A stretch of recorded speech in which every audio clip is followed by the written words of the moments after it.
Hi there, just read this disclaimer please. So this morning it seems that Vanguard have finally opened their SIPP. They've had the share dealing and ISA for a while, and they've now opened their SIPP, which as far as I can tell is identical in every way to their other share dealing accounts. So it's exactly the same, 0.15% capped at 375 across all Vanguard accounts. I've never had a SIPP myself, but I thought if you remember back, well, in the description is a link to the video I did about ISA costs. I did a little spreadsheet comparing the costs of different ISAs for a fairly limited kind of scenario. I didn't go into regular investing. I was being selfish basically. I was only considering costs that I myself care about, because I never do regular investing, stuff like that. So a little bit selfish. Same here, but I thought it should be quite easy just to modify that spreadsheet for SIPPs. But as I say, I've never had a SIPP, so please tell me if there's a mistake in these spreadsheets, or if there's some big thing that I've missed out, because yeah, like I say, I've no experience with them, so don't know if I've done the sums correct and stuff. So basically, this article's saying it's the cheapest ever DIY pension, so I just thought I might as well update that little spreadsheet just to make sure they're talking sense, really. I think they are, to be honest. Anyway, so what I've done, here's the spreadsheet from last time. Maybe you just watch the other video first. I'll go into more detail about the spreadsheet itself. What I'll talk about now is the changes to the spreadsheet to make it work for SIPPs. So I've gone to Hargreaves Lansdown first of all, and as far as I can tell, the only difference is that their 0.45% charge on shares in the account compared to the ISA's capped at £45 and the SIPP is capped at £200. So for Hargreaves Lansdown, I've simply changed this number to 200 from 45 in all of the different scenarios. And then for AJ Bell, very similar thing. Instead of being £30 a year, it's capped at £25 a quarter. So what's that? £50 or £100 a year instead of £30 a year. It's capped. So I've just changed that number to 100 instead of 30. For Vanguard, it's exactly the same.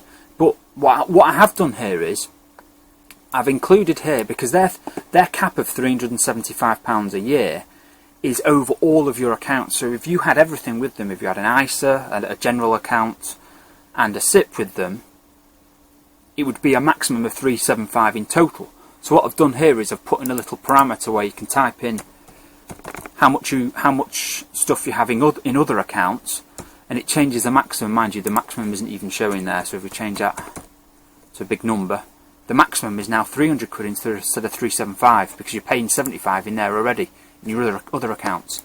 So that's the only change I've made to Vanguard.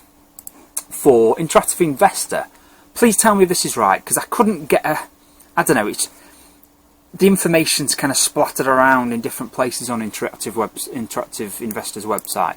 But as far as I can tell, all the charges are the same, except there's a SIPP admin fee of £10 a month. I think that's how it works. It's just all exactly the same, just 120 quid a year more.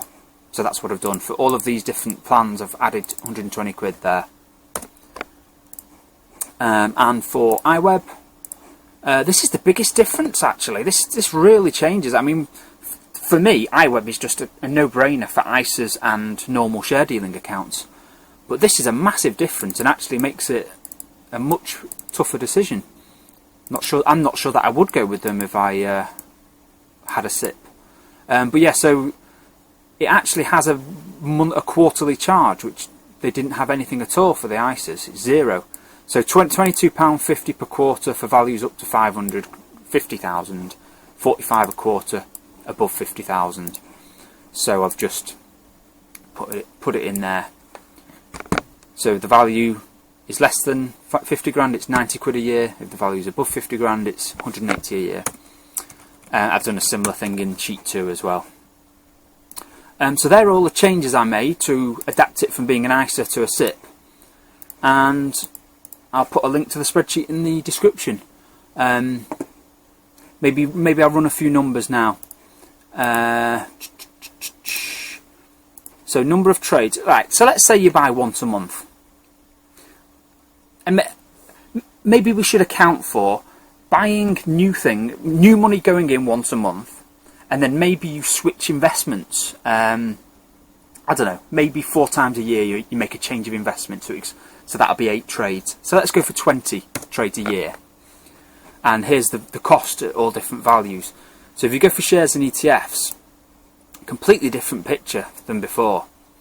20 trades a year in iWeb ISAs would just be 100 quid. It's now 190, going up to 280 as you get to higher values. And Vanguard is obviously a very low cost one, and then as soon if you've got 50 grand for instance in other accounts, it goes even lower for these higher values here. Let's say you have 100 grand in other accounts. As you can see, Vanguard is way cheaper than all the others, and it's only when the value gets, I mean it never, yeah, I mean if you've got a decent amount of money in ISAs and and just general share dealing accounts with Vanguard, that is, even iWeb never gets as cheap as Vanguard. But then I don't think I'm not. Some people say that it's not good to have all of your money with one broker. I don't know if there's some sort of risk. I mean, I think it is kind of cornered off, separated. So if Vanguard went bust, how likely is that? I don't think your money's in danger, but I think there might be like a massive delay in getting your money back. I don't know. I don't know a lot about that stuff. But if you did have all your money in one account, Vanguard wins all the way up to 5 million. I mean, even if you had 0 other money with Vanguard, it's not much more than iWeb at 280. And to be fair, AJ Bell isn't that bad compared to iWeb either now in this scenario, because of the 180 quid iWeb are suddenly charging for SIPPs. Anyways, obviously open-ended funds are a different ball game. Well, they're not a different ball game for iWeb and Vanguard, so that's a good thing, that you don't have to worry about what kind of investments you're buying. The charges are the same.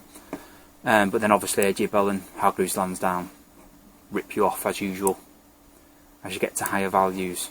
So where's the cut? 100 grand's the cut-off point for AJ Bell not being cheaper anymore than I. But yeah, like I say, that would never happen before.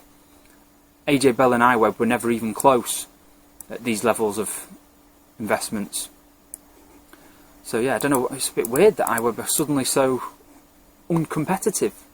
Yeah, anyway, like I've said before, it's easier if you just download the spreadsheet, put your own numbers in, and it might help you make a decision. But as I said, I don't have a SIP, so I might have all sorts of mistakes in here, God knows.